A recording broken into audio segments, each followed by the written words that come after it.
एक ऐसे तत्व के बारे में जो हमारे रसोई घर में सबसे पहले इस्तेमाल किया जाता है, सबसे मेन इंग्रेडिएंट है और सबसे ज्यादा जरूरी है। आप कुछ भी रसोई घर में बनाने अगर जाएंगे तो सबसे पहले उस तत्व का इस्तेमाल होगा। इसीलिए इस तत्व के बारे में जानकारी होना, इसको डिटेल में जानना हम सबके लिए बेहद जरूरी है। मैं आप सबसे अभी भी आग्रह कर रही हूँ कि बहुत ही इंपॉर्टेंट मीटिंग है। खास तौर पर आप सबको कहूंगी कि अपने परिवार के सदस्यों को, महिलाओं को, अपने पारिवारिक जनों को जरूर इस मीटिंग में बिठाइए, क्योंकि आज मैं आपके सामने जो चर्चा करने जा रही हूँ उस चर्चा से आपको पता चलेगा कि किस प्रकार से आप अपने रसोई घर से अपने परिवार की सेहत को अच्छा कर सकते हैं।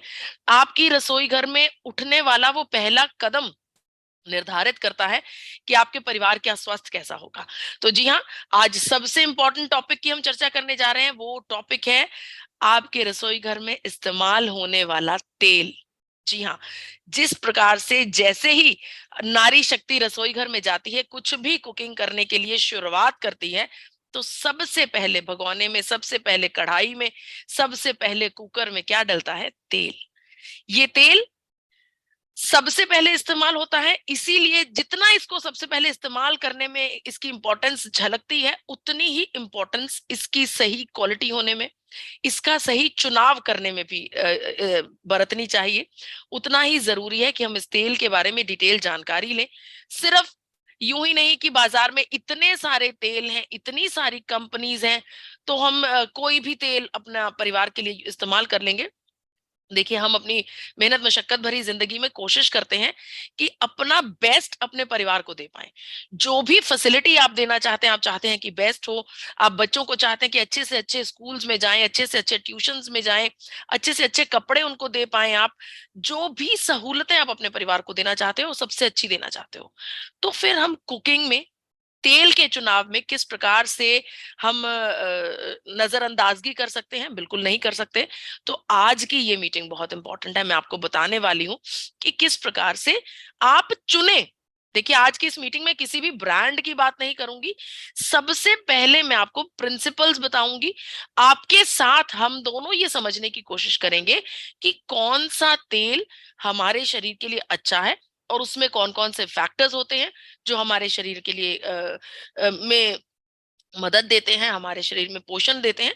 तो उसको जानने की आज हम कोशिश करेंगे। तो तेल सबसे पहली इंपॉर्टेंट चीज है। बहुत ज्यादा कंफ्यूजन वाली समस्या भी है, क्योंकि बाजारों में इतने सारे ब्रांड्स हैं, इतने प्रकार के तेल हैं। पहले तो तेलों के प्रकार इतने हैं, जैसे कि सरसों का तेल, देसी घी, कनोला ऑयल, जैतून का तेल, सनफ्लावर, सेफ्लावर और बहुत सारे तेल। और फिर उसके ऊपर ब्रांड्स अलग अलग। तो इतनी सारी ऑप्शंस हैं कि डिसीजन लेना हमारे लिए बहुत मुश्किल है। तो आज की इस चर्चा में मैं आपको डिसीजन लेने का एक चिट्ठा तैयार करवा दूंगी कि आप सही तेल को, जो जो शर्तें मैं आपको बताऊंगी, जो तेल उन शर्तों को पार कर जाएगा वही आपके लिए सबसे बेहतर होगा। देखिए, सबसे पहली बात तो तेल के बारे में एक चर्चा करनी बहुत जरूरी है, जो कि आजकल, क्योंकि हम सब लोग फिजिकली फिट होना चाहते हैं, हम सब लोग पतली कमर पाना चाहते हैं और अपना वजन कम करना चाहते हैं, तो ज्यादातर लोगों ने तेल से दूरी बना ली है। हम ज्यादातर क्या कहते हैं कि मेरी रोटी पर तेल मत लगाना, बस सूखी ही खा लेंगे जैसे तैसे। देखिए, ये एक मिथ है, ये एक वहम है कि तेल की इनटेक कम करने से हम पतले हो जाएंगे। शायद ये इसका एक कारण ये है क्योंकि तेल को फैट का नाम दिया गया है। फैट का नाम देने का मतलब ये नहीं है कि तेल आपको मोटा करेगा। देखिए, आजकल की रीसेंट रिसर्चेस की अगर आप बात करेंगे तो वजन कम करने के लिए कीटो डाइट की बात करते हैं, लो कार्ब डाइट की बात करते हैं।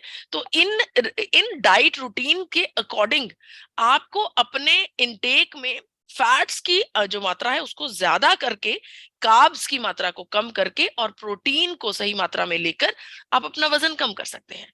यानी कि फैट्स को ज्यादा उपयोग करके आप वजन कम कर सकते हैं। ये रीसेंट रिसर्चेस कहती हैं, जो आजकल की नई पद्धतियां हैं वजन कम करने की, ये वो सब इसकी गवाही देती हैं। तो ज्यादा तेल खाने से आप मोटे नहीं होते हैं, आप मोटे होते हैं ज्यादा कैलोरीज खाने से। जितनी आपके शरीर की बीएमआई के अकॉर्डिंग आपको प्रतिदिन कैलोरीज लेनी चाहिए, जब आप उससे ज्यादा कैलोरीज लेते हैं तब आप मोटे होते हैं। इसका तेल से कोई नाता नहीं। हाँ, तेल भी एक निर्धारित मात्रा में लेना चाहिए। उससे ज्यादा अगर तेल लेंगे तो वो भी हमारे लिए हानिकारक होगा। तो आज हम तेल का पूरा ऑपरेशन कर लेंगे, पूरी जानकारी ले लेंगे, हर एक पहलू को अच्छे से समझने की कोशिश करेंगे। देखिए, तेल हमारे भोजन का बहुत ही अहम हिस्सा है। इसीलिए, शायद इसीलिए बहुत ही हमारे पूर्वज, हमारी संस्कृति से ही शुरुआत होती आ रही है। हर एक भोजन का पहला जो इंग्रेडिएंट रहता है वो तेल रहता है। तेल के अंदर मौजूद जो मैक्रो न्यूट्रिएंट्स होते हैं वो हमारी सेहत के लिए बहुत ज्यादा जरूरी होते हैं।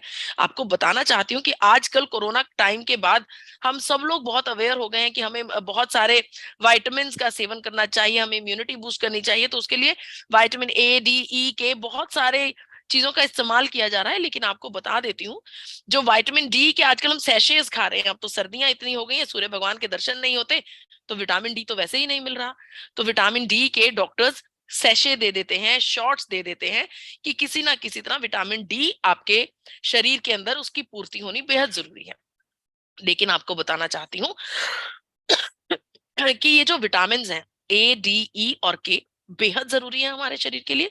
लेकिन इनका भरपूर फायदा हमारे शरीर में तभी होगा जब हमारे शरीर में फैट्स होंगे। यानी कि जब हमारे शरीर में भरपूर मात्रा में फैट्स होंगे, अच्छे फैट्स, यानी कि अच्छा तेल। क्योंकि ये सभी विटामिन फैट सॉल्युबल हैं। अगर फैट होगा तभी ये हमारे शरीर में जज्ब हो पाएंगे और तभी ये फायदा दे पाएंगे। और अगर आपके ब्रेन की बात करूं, देखिए हम सबका ब्रेन कितना इंपॉर्टेंट है ना हमारे जीवन में। दिमाग मेन फैक्टर है हमारे शरीर का। दिमाग से हमारे शरीर का हर एक प्रोसेस, हर एक अंग बिल्कुल सही तरीके से काम करता है। दिमाग सब कुछ चैनलाइज करता है। क्या आपको पता है कि आपका ब्रेन किस चीज से बना है? आपने कई बार देखा होगा इंटरनेट के ऊपर, डिस्कवरी चैनल के ऊपर, दिमाग कभी आपने देखा हो तो थुलथुला सा मांस के रूप में दिखाया जाता है, जिस प्रकार से अभी आपके स्क्रीन पर आ रहा है। ये 70% फैट है, सिर्फ और सिर्फ फैट। इसी से आप ये निर्धारित कर लीजिए कि आपके शरीर में तेल कितना जरूरी है, अच्छा फैट आपके शरीर के अंदर जाना कितना जरूरी है। देखिए, हमारे शरीर में अलग अलग फैटी एसिड्स की रिक्वायरमेंट होती है। विटामिन ओमेगा 3, ओमेगा 6, ओमेगा 9, इन सभी फैटी एसिड्स की रिक्वायरमेंट हमारे शरीर में तेलों के, गुड फैट के द्वारा जो होती है, कंप्लीट होती है। लेकिन आजकल तो नया चलन चला है। नया चलन, नई यूनिवर्सिटी, व्हाट्सएप यूनिवर्सिटी। हम सब लोग व्हाट्सएप यूनिवर्सिटी के स्टूडेंट्स हैं। सुबह उठते सार अपना मोबाइल खोल लेते हैं और व्हाट्सएप बाबा में जो लिखा रहता है उसको बस जन्म, उसको पत्थर पर लकीर समझकर उसके ऊपर विश्वास करने लगते हैं। आजकल तो व्हाट्सएप यूनिवर्सिटी ये कह रही है कि रिफाइंड ऑयल का इस्तेमाल करना हमारे लिए अच्छा नहीं है। तो हमें रिफाइंड ऑयल का इस्तेमाल नहीं करना चाहिए, यानी कि हमें अनरिफाइंड ऑयल का इस्तेमाल करना चाहिए। अनरिफाइंड का मतलब शुद्धिकरण के बिना। यानी कि हमें, जिस प्रकार से, क्या आप जानते हैं कि म्युनिसिपैलिटी का जो पानी आपके नलों में आता है वो भी रिफाइंड होकर आता है? अगर किसी भी चीज को आप बिना रिफाइन के इस्तेमाल करेंगे, इसका मतलब तो सीधे तौर पर यही है कि आप उसके अंदर मौजूद बहुत सी ऐसी चीजें जो आपके शरीर के अंदर नहीं जानी चाहिए, आप उन्हें भी लेना चाहते हैं। तो तेलों को रिफाइन करना बेहद जरूरी है। और FSSAI के द्वारा ये बात निर्धारित कर दी गई है कि तेलों को रिफाइन करने के लिए कौन से रूल्स एंड रेगुलेशंस लागू होते हैं, उनके तहत ही तेलों को जो रिफाइन है वो किया जा सकता है। यानी कि तेलों को रिफाइन करना गलत नहीं है, लेकिन उन तेलों को रिफाइन करने के लिए जो rules and regulations food supply ने, जो रूल्स एंड रेगुलेशंस गवर्नमेंट ने निर्धारित किए, उनके तहत होना चाहिए। और ये आपके सामने एक न्यूज़पेपर की कटिंग में दिखा रही हूँ। इस कटिंग में एक बड़े डॉक्टर की स्टेटमेंट दी गई है जिसमें ये लिखा गया है कि refined oils are totally safe for cooking, कि रिफाइंड ऑयल हमारी कुकिंग के लिए बिल्कुल सेफ है। ये खबर द हिंदुस्तान टाइम्स जैसे बड़े अखबार में छापी गई। अब सवाल ये उठता है कि तेल तो अच्छे हैं, हमें ये समझ में आ गया। सवाल ये उठता है कि तेल किस प्रकार की क्वालिटी का होना चाहिए और कितनी क्वांटिटी में लेना चाहिए। देखिए, बहुत सारे विकल्प हमारे आसपास मौजूद हैं। तो हमें निर्धारित उससे करना है जो एक ऐसी रेगुलेटरी अथॉरिटीज हैं जो हमें ये बात बता सके कि मनुष्य को कितना तेल लेना चाहिए। तो आईसीएमआर यानी कि national council of medical research और एनआईएन यानी कि नेशनल इंस्टीट्यूट ऑफ न्यूट्रिशन के द्वारा ये बात निर्धारित कर दी गई है, ये गाइडलाइंस दी गई हैं, डाइटरी गाइडलाइंस, कि एक व्यक्ति जो बिल्कुल सिडेंटरी लाइफस्टाइल इस्तेमाल कर रहा है, यानी कि बिस्तर पर है, बिल्कुल भी जो हिलना डुलना है उनके शरीर में नहीं हो रहा, उस व्यक्ति को भी 25 ग्राम तेल रोजाना चाहिए। और अगर कोई व्यक्ति फिजिकली फिट है, फिजिकली एक्टिविटीज कर रहा है, तो उस व्यक्ति को 40 ग्राम तेल, 25 से 40 ग्राम तेल लाजमी लेना चाहिए। तो हमें ये समझ में आया कि तेल लेना जरूरी है, और 25 से 40 ग्राम के करीब की जो क्वांटिटी है वो हमारे लिए अच्छी है। आपको बता दूं, जो ग्रोइंग बच्चे होते हैं, जिन्होंने बढ़ना है, जिनके शारीरिक जो तब्दीली आती है, बड़े होते हैं, हाइट निकलती है बच्चों की, बच्चे ग्रो करते हैं, उन बच्चों के लिए तो ये जो मात्रा है ये 50 ग्राम प्रतिदिन तक जा सकती है, बिल्कुल नॉर्मल है। नेशनल इंस्टीट्यूट ऑफ न्यूट्रिशन ने बताया, national council of medical research ने बताया कि हमें 30 से 50 ग्राम तेल तक हमारे शरीर में रोजाना हम इस्तेमाल कर सकते हैं, एज पर हमारी फिजिकल एक्टिविटीज। अब सवाल ये उठा कि कौन सा तेल? बहुत सारे तेल, जैसा कि मैंने आपको पहले भी बताया, हमारे पास देसी घी है, हमारे पास सरसों का तेल है, कनोला ऑयल है, जैतून का तेल है, सूरजमुखी का तेल है, अनेकों तेल है। तो फिर कौन सा तेल? और आजकल तो नए नए फिल्म स्टार नए नए तेल्स की एडवर्टीजमेंट कर रहे हैं, नए नए तेलों की एडवर्टीजमेंट कर रहे हैं, और अमिताभ बच्चन जी बता रहे हैं कि ये तेल सबसे अच्छा है, सलमान खान जी बता रहे हैं ये तेल सबसे अच्छा है। तो हम कैसे, बड़े बड़े अभिनेता हमें गुमराह कर रहे हैं कि कौन से तेल का इस्तेमाल हम करें। तो कई बार हम उनके प्रेशर में आकर भी, या फिर उनसे हम इतना प्रेम करते हैं कि हम उनसे इतना प्रेम करते हैं कि फिर भी हम अपने तेलों का डिसीजन एक तरह से उनके ऊपर छोड़ देते हैं कि जो वो कह रहे हैं वो सही होगा। लेकिन आज जो मैं चर्चा कर रही हूँ, देखिए आपको पता है कि एपी ऑर्गेनिक्स की तरफ से जब भी चर्चा की जाती है, हमेशा फैक्ट्स के ऊपर आधारित की जाती है। तो आज हम कुछ ऐसे थंब रूल्स बनाएंगे, आज हम कुछ ऐसे फैक्ट्स बनाएंगे, प्रिंसिपल्स बनाएंगे, जिनके ऊपर हम ये निर्धारित करेंगे कि जो जो तेल इन टेस्ट से आगे निकल गया, इनको पार कर गया थंब रूल्स को, वो ही तेल हमारे परिवार के लिए सबसे अच्छा है। देखिए मैं आपको बता दूं कि 3 प्रकार के तेल होते हैं। ये कि तेल में 3 प्रकार के फैट्स होते हैं। सैचुरेटेड फैट, जिसे हम सफा कहते हैं हिंदी में, पॉली अनसैचुरेटेड फैट, जिसे हम पूफा बोलते हैं, और मोनो अनसैचुरेटेड फैट, जिसे हम मुफा बोलते हैं। तो तेलों में 3 प्रकार के फैट्स हर एक तेल में आपको मिलेंगे, सफा, पूफा और मुफा। अब ये डिपेंड करता है, देखिए मैंने आपको पहले भी Indian council of medical research और नेशनल इंस्टीट्यूशन ऑफ न्यूट्रिशन और इवन डब्ल्यूएचए के द्वारा दी हुई जो मार्कर्स बताए कि कितना तेल हमें खाना चाहिए। तो अब यहाँ पर मैं आपको बताना चाह रही हूँ कि इन बड़ी बड़ी एसोसिएशन से हमें ये पता लगता है, इनकी ही ये रेकमेंडेड डोजेज है कि एक व्यक्ति के लिए जो सही फैट्स हैं, सैचुरेटेड फैट हमारे शरीर में 27% से 33% होना चाहिए। पॉली अनसैचुरेटेड फैट, जो तेल हम इस्तेमाल कर रहे हैं, उसमें 27% से 33% होना चाहिए, और मोनो अनसैचुरेटेड फैट 33 से 40% होना चाहिए। तो करीब करीब हमें यह समझ में आ रहा है कि जो भी तेल हम इस्तेमाल कर रहे हैं उसमें मुफा थोड़ा ज्यादा होना चाहिए, सफा और पूफा थोड़े थोड़े कम होने चाहिए। इसके अलावा अब अगर मैं तेलों की बात करूं, तो जिसमें सफा ज्यादा होता है वो ज्यादातर गाढ़े जो प्रवृत्ति के होते हैं, जैसे कि देसी घी, बटर, इसे हम सॉलिड फैट कहते हैं। इनमें सफा जो रहता है, सफा ज्यादा होता है, जो कि हमारे शरीर के लिए अच्छा नहीं होता। ज्यादा सफा होना हमारे शरीर के लिए अच्छा नहीं है। ज्यादा सफा जब हमारे तेल में हम उपयोग करते हैं तो हमारे शरीर में कोलेस्ट्रोल की मात्रा बढ़ जाती है, एचडीएल कम होने लगता है, एलडीएल बढ़ने लगता है, और हृदय रोग की जो समस्याएं हैं वो हमारे सामने आने लगती हैं।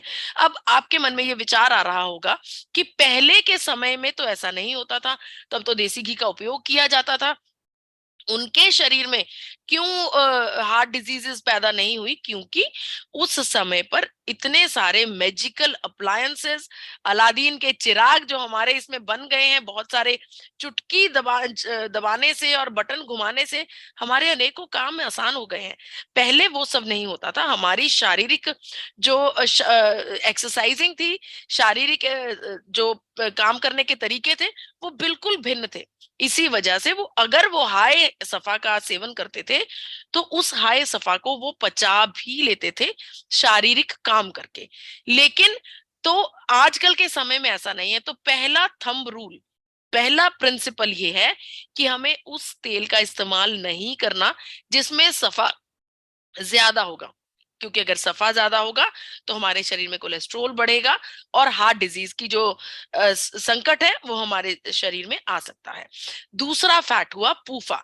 अब उन तेलों की बात करते हैं जिनमें पूफा हाई है, जैसे कि सूरजमुखी का तेल, corn oil, cotton seed oil, soybean oil. देखिए इन सभी तेलों में आप देखेंगे कि 27% से, मैं आपसे आग्रह करूंगी कि स्क्रीन को गौर से देखिए, बड़ी मेडिकल एसोसिएशंस का मानना है कि ये तेलों में वो तेल सबसे बेहतर है जिसमें पूफा 27% से 33% के बीच में, इसके बीच में होगा। लेकिन ये जो तेलों की मैंने चर्चा करी, जिसमें सनफ्लावर ऑयल आया, कॉर्न ऑयल आया, कॉटन सीड और सोयाबीन ऑयल आया, इन तेलों में पूफा की मात्रा बहुत ज्यादा है। आप खुद देख पा रहे हैं कि 27 से 33% से 78%, 70%, 60%, 55% इस तरह है। तो ये जो पूफा हाई जो तेल होते हैं, ये हमारे अच्छे कोलेस्ट्रोल को और बुरे कोलेस्ट्रोल को, दोनों को कम करता है। अगर हमारे शरीर में अच्छे कोलेस्ट्रोल और बुरा कोलेस्ट्रोल दोनों कम होंगे तो हमारे शरीर में ऑक्सीडेशन होगी। ऑक्सीडेशन की वजह से इन्फ्लामेशन यानी कि सूजन, और फिर उसकी वजह से जोड़ों के दर्द, अर्थराइटिस, यानी कि वो तेल भी इस्तेमाल नहीं करने। दूसरा थंब रूल यही है जिसमें पूफा बहुत ज्यादा हो। अब चर्चा करते हैं मूफा की। अब उन तेलों को देखते हैं जिनमें मूफा जो है रिच है, ज्यादा है। तो देखिए आपके सामने आ रहे हैं सरसों का तेल, कनोला ऑयल और जैतून का तेल। ये जो तीन तेल हैं, इनमें जो अनसैचुरेटेड फैट है वो ज्यादा मात्रा में है, और हमने ये देखा है कि हमें मूफा थोड़ा ज्यादा चाहिए बाकी सबसे, लेकिन वो थोड़ा ज्यादा यानी कि 33 से 40% चाहिए। लेकिन सरसों के तेल में, कनोला ऑयल में और जैतून के तेल में ये 68%, 62% और 73% है। तो ये निर्धारित मात्रा से करीब करीब दुगने की तरफ जा रहा है। तो अगर इन तेलों का इस्तेमाल करेंगे, देखिए इन तेलों को अकेला अकेला समझना बहुत जरूरी है, क्योंकि हमारे भारत में हम इन तेलों का बहुत इस्तेमाल कर रहे हैं। शायद इसलिए क्योंकि पुराने समय से इन तेलों का इस्तेमाल करने के रीति रिवाज हैं। हम जिस प्रकार से हमारा पुराना सिस्टम चल रहा है, हम उसी प्रकार से हम आगे कुकिंग करते हैं। लेकिन आज का टाइम टेक्नोलॉजी का है, साइंस का है, और हर एक कदम को समझने का है। तो अगर हम हाई मूफा का इस्तेमाल करते हैं तो वो हमारे गुड फैट के ऊपर, जो गुड एचडीएल है, हमारा गुड कोलेस्ट्रोल है, उसके ऊपर कोई इफेक्ट नहीं करता। लेकिन बुरे जो एलडीएल है उसको बिल्कुल डाउन ले आता है, उसको बहुत नीचे ले आता है, यानी कि हमारे शरीर के लिए हानिकारक इफेक्ट करता है। और जो मस्टर्ड ऑयल है, जो सरसों का तेल है, इसके बारे में होने वाली कंट्रोवर्सी तो जग जाहिर है।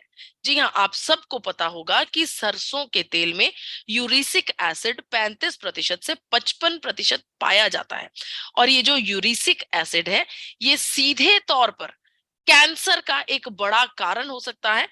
बाहर की फॉरेन कंट्रीज में, यानी कि बड़े देशों में, जो विकसित देश हैं, अमेरिका जैसे, यूके जैसे जो देश हैं, उन देशों में तो ये बात ऐलान कर दी गई है, घोषणा कर दी गई है कि भारत में बने हुए सरसों के तेल का इस्तेमाल खास तौर पर शरीर पर मालिश करने, सर पर मालिश करने, बाहरी उपयोग के लिए किया जाए, एक्सटर्नल यूज के लिए किया जाए, उसका सेवन ना किया जाए, क्योंकि वो एडिबल नहीं है।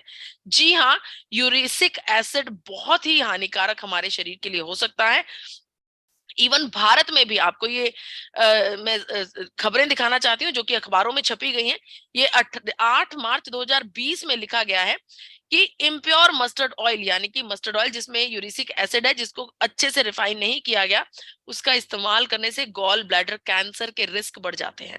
यहाँ पर एक और खबर है जिसमें मस्टर्ड ऑयल यानी कि सरसों के तेल का इस्तेमाल करने से हार्ट अटैक से उसे लिंक किया गया है, कि सरसों का तेल इस्तेमाल करने से हमारे शरीर में हार्ट अटैक की संभावनाएं भी बढ़ जाती हैं।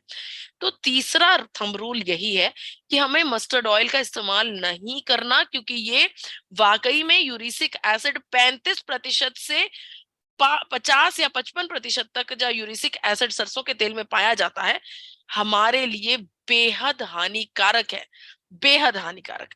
तो सरसों के तेल की ये चर्चा हुई। अब मैं आपसे चर्चा करना चाहती हूँ कनोला तेल की। कनोला तेल में जैसे तैसे आर्टिफिशियली जो यूरिसिक एसिड है उसे घटाकर 2% तक ले आए हैं। देखिए, मैं आपको बताना चाहती हूँ, जो कनोला ऑयल है ना, ये भी जेनेटिकली मॉडिफाइड किया गया है। यानी कि ये एक तेल नहीं है, अलग अलग तेलों को मिलाकर इसका जो प्रोडक्शन किया जाता है, ये एक मिलावट वाला जो तेल जिसे बोलते हैं वो कनोला ऑयल है। तो इसमें यूरिसिक एसिड की मात्रा 2% है, लेकिन इसमें ओमेगा 3 बहुत ज्यादा है। तो जिस तेल में ओमेगा 3 बहुत ज्यादा होगा वो हीट सेंसिटिव होगा, यानी कि उसे हम गैस के ऊपर नहीं रख पाएंगे, उसे हम बर्न नहीं कर पाएंगे, कुछ भी तलने के लिए उसका उपयोग नहीं कर पाएंगे, क्योंकि जब ओमेगा 3 को गर्म किया जाता है तो वो हमारे शरीर के लिए हानिकारक हो जाता है। लेकिन हमारे भारत में तो हमें पराठे खाने हैं, हमें पूरियां तलकर खानी है, तो सीधे तौर पर वो कनोला ऑयल जिसे आर्टिफिशियली, जिसमें यूरिसिक एसिड को 2% पर ले आए हैं, लेकिन ओमेगा 3 बहुत ज्यादा है, उस ऑयल को, उस तेल को हम अपने रसोई घर में गैस के ऊपर नहीं रख सकते। इसके अलावा जो तीसरा तेल था जिसमें मुफा ज्यादा था, वो था ऑलिव ऑयल, यानी कि जैतून का तेल। मैं आपको बताना चाहती हूँ, हमारे भारत में बहुत ज्यादा चलन है फॉरेन कंट्रीज को फॉलो करने का। जैतून का तेल वहीं से आया। जैतून का तेल का इस्तेमाल करना हमने इसी सोच से शुरू किया कि ये बाहर बहुत इस्तेमाल करते हैं इस तेल का, ये सेहत के लिए अच्छा होगा। लेकिन आपको बता दूं कि फॉरेन कंट्रीज में इस तेल को सिर्फ और सिर्फ सैलेड्स के ऊपर ड्रेसिंग के लिए, यानी कि जिस प्रकार से हम अपने किसी भी भोजन के ऊपर हल्का सा कुछ तेल, 1 चम्मच तेल डाल दें, उस प्रकार से ड्रेसिंग के लिए इस्तेमाल किया जाता है, ना कि इसे जलाने के लिए, गैस के ऊपर रखने के लिए इस्तेमाल किया जाता है। क्योंकि जो एक्स्ट्रा वर्जिन ऑलिव ऑयल है उसका भी स्मोक पॉइंट बहुत कम होता है। तो चौथा थंब रूल ये हुआ कि वो तेल तो हम कतई डिसाइड नहीं करेंगे जिसमें ओमेगा 3 होगा बहुत ज्यादा मात्रा में, या फिर जिसका स्मोक पॉइंट बहुत कम होगा। तो हमें वो तेल इस्तेमाल करना है जिसमें ओमेगा 3 लिमिटेड है, यानी कि एक सही मात्रा में ओमेगा 3 है, और जिसका स्मोक पॉइंट बहुत हाई है, जिसको हम तल सकते हैं, जिसका तलने से उसके अंदर मौजूद जो न्यूट्रिएंट्स हैं उनमें कोई नुकसान नहीं होगा। इसके अलावा जो पांचवा थंब रूल है वो ये है कि हमें उस तेल का इस्तेमाल करना चाहिए जिसमें हाई एंड एंटीऑक्सीडेंट्स हो, यानी कि भरपूर मात्रा में एंटीऑक्सीडेंट्स हो। देखिए, आजकल आप सब लोग जानते हैं कि हमारे शरीर में ऑक्सीडेशन का प्रोसेस होता है और उससे लड़ने के लिए हमें भरपूर मात्रा में एंटीऑक्सीडेंट्स की जरूरत होती है। छठा जो थंब रूल होता है, छठा थंब रूल ये होता है कि हमें उस तेल का इस्तेमाल करना है जिसमें सफा, पूफा और मुफा, ये तीनों जो ऑयल, ये तीनों फैट्स हैं, ये बिल्कुल एप्रोप्रिएट रेशो में हो, यानी कि कोई ऐसा तेल जिसमें तीनों फैट्स बिल्कुल सही मात्रा में हो, कि किसी फैक्ट्री में कुछ मिलावट करके बनाए ना गए हो। नेचुरली जो तेल, नेचुरली कुदरत की देन से जो तेल जिसके सारे फैट्स जो हैं वो बिल्कुल मॉडरेट हों, जितनी नेशनल इंस्टीट्यूट ऑफ न्यूट्रिशन कहती है, जितना आईसीएमआर कहती है, डब्ल्यूएचओ कहता है, जो कि उस मात्रा के आसपास हो, उन तेलों को हमें इस्तेमाल करना है। वो तेल हमारे लिए सबसे अच्छा होगा जो इन 6 के 6 थंब रूल्स को क्लियर कर जाएगा। एक बार फिर से आपको याद दिला रही हूं कि आईसीएमआर, एनआईएन और डब्ल्यूएचओ के द्वारा जो मात्रा बताई गई थी, रेकमेंडेड मात्रा, आप इस पेज का स्क्रीनशॉट भी ले सकते हैं, क्योंकि आपको ये जांच करने में आसानी होगी कि कौन सा तेल में सफा, पूफा और मुफा इतने प्रतिशत हैं। देखिए, इसके साथ ही मैं आपको ये बताना चाहती हूँ कि जो भी तेल हम अपने रसोई घर में इस्तेमाल करेंगे, वो तेल हमारे फैट्स की रिकमेंडेशंस को भरपूर करेगा, उसको भरपाई करेगा, उसको पूरा करेगा, और साथ ही साथ हमारे जो थंब रूल्स हैं 6, उनको भी पार करेगा। तो वो तेल हमारे लिए सबसे अच्छा होना चाहिए। अगर आपके पास में साइंटिफिकली प्रूवन बात करूं, तो physically refined rice bran oil वाकई में इन सभी थंब रूल्स और हमारे सफा, पूफा और मूफा के जो फैट्स हैं, जितनी उनमें मात्रा होनी चाहिए, वो मात्रा नेचुरली राइस ब्रैन ऑयल में आप देख सकते हैं, आपके सामने है। सैचुरेटेड फैट जो 27 से 33% चाहिए, वो 24% है। पॉली अनसैचुरेटेड फैट जो 27 से 33% चाहिए, वो 34% है। और मोनो अनसैचुरेटेड फैट जो कि 33 से 40% चाहिए, वो 42% है। यानी कि करीब करीब जितनी मात्रा हमें बताई गई है, उसके सबसे करीब जो इवेल्युएशंस हैं वो राइस ब्रैन ऑयल की हैं। और यहाँ पर मैं किसी ब्रांड की बात नहीं कर रही, मैं नेचुरली जो राइस ब्रैन ऑयल है, जो चावल के भूरी परत से निकाला गया तेल है, उसकी बात कर रही हूँ। देखिए, लेकिन एक बात जरूर है कि अगर हम राइस ब्रैन ऑयल का इस्तेमाल करते हैं, उसके साथ हमें ओमेगा 3 का सेवन सब्स्टिट्यूट में जरूर करना चाहिए, क्योंकि मैं आपको पहले ही बता चुकी हूं कि जो ओमेगा 3 हाई तेल होगा, जिसमें ओमेगा 3 की मात्रा बहुत ज्यादा होगी, वो जलने के बाद, वो गर्म होने के बाद हमारे शरीर के लिए अच्छा नहीं रह जाता है। तो अगर हम राइस ब्रैन ऑयल का इस्तेमाल कर रहे हैं, तो उसके साथ जरूरी है कि हम नेचुरली जो ओमेगा 3 की बहुत सारी ऑप्शंस हैं हमारे पास। चिया सीड्स का उपयोग कर सकते हैं आप, अखरोट यानी कि वॉलनट्स का उपयोग कर सकते हैं, फ्लैक्स सीड्स यानी अलसी का उपयोग कर सकते हैं, और बहुत सारे सप्लीमेंट्स भी आपके पास मौजूद है, जिससे आप अपने शरीर में ओमेगा 3 की भरपाई कर सकते हैं। देखिए, जो राइस ब्रैन ऑयल है, उसमें सिर्फ तीनों जो फैट्स हैं उनकी मात्रा ही भरपूर नहीं है, बल्कि अगर मैं एंटीऑक्सीडेंट्स की बात करूं, क्योंकि हमारा एक थंब रूल ये भी था कि हमारे तेल में भरपूर मात्रा में एंटीऑक्सीडेंट्स होने चाहिए। राइस ब्रैन ऑयल में 3 प्रकार के एंटीऑक्सीडेंट्स हैं, टोकोफिरोल, टोकोट्रिनॉल और ओरिजिनॉल। 3 प्रकार के एंटीऑक्सीडेंट हैं जो हमारे शरीर में ऑक्सीडेशन के प्रोसेस को स्लो डाउन करते हैं। अगला थंब रूल हमारा ये था कि इसका स्मोक पॉइंट सबसे ज्यादा होना चाहिए। आपके सामने स्क्रीन पर ग्राफ दिख रहा है कि olive oil, soybean oil, canola oil, मूंगफली का तेल, ग्रेप सीड ऑयल और राइस ब्रैन ऑयल में से सबसे ज्यादा smoke point rice bran oil का है। स्मोक पॉइंट ज्यादा होने का मतलब ये रहता है कि जब आप तेल को गर्म करते हैं, उसको इतना गर्म कर सकते हैं कि जितने पॉइंट तक उसके जो न्यूट्रिएंट्स हैं वो खराब ना हो। यानी कि अपने पराठे और पूरियां बनाने के लिए अगर हम राइस ब्रैन ऑयल का इस्तेमाल करते हैं, तो राइस ब्रैन ऑयल के न्यूट्रिएंट्स उसी प्रकार से सटीक उसके अंदर रहते हैं, क्योंकि इसका हाई स्मोक पॉइंट है। राइस ब्रैन ऑयल को जापान में हार्ट ऑयल के नाम से जाना गया। अमेरिका में हेल्दी फूड का दर्जा दिया गया राइस ब्रैन ऑयल को। और हमारा जो 7वां थंब रूल है, देखिए, राइस ब्रैन ऑयल बहुत सारे हमारे पास मार्केट में उपलब्ध हैं, बहुत सारे ब्रांड्स राइस ब्रैन ऑयल दे रहे हैं, लेकिन उनमें से कौन सा राइस ब्रैन ऑयल का चुनाव किया जाए, उस तेल का चुनाव किया जाए जिसमें ओरिजिनॉल सबसे ज्यादा है, जिसमें हाई ओरिजिनॉल है, वो राइस ब्रैन ऑयल हमारे लिए सबसे बेहतर होगा। क्योंकि तेल तो हमारे लिए जरूरी है ही, अगर उसके साथ साथ हमें ज्यादा मात्रा में एंटीऑक्सीडेंट्स मिल रहे हैं, तो वो सबसे बेहतर है। और आप सब लोग ये बात बखूबी जानते हैं कि कोलेस्ट्रोल का जमाव जो है तेलों की वजह से हमारे शरीर में बचपन से कोलेस्ट्रॉल का जमाव होने लगता है। और अगर आप शुरुआती दौर से राइस ब्रान ऑयल का इस्तेमाल करते हैं, तो आप ये समझ सकते हैं कि आप अपने बच्चों के भविष्य के लिए उनके बचपन से ही सही तेल का चुनाव कर रहे हैं। और अगर मैं बात करूं ओरिजिनॉल की, तो राइस ब्रान ऑयल जो कि सबसे ज्यादा जो ओरिजिनॉल इसमें पाया जाता है, वो 1000 mg से 1400 mg हो सकता है। और ये जो ओरिजिनॉल की मात्रा है, ये एक ऐसी कंपनी की तरफ से आनी चाहिए जिसमें मैन्युफैक्चरिंग प्रैक्टिसेस जो है वो बिल्कुल अव्वल दर्जे की प्रैक्टिसिंग हो। यानी कि इस तरीके से तेल का निर्माण किया जाए जिसमें कोई भी केमिकल का इस्तेमाल ना किया जाए, जो हमारी सेहत के लिए बिल्कुल सही हो।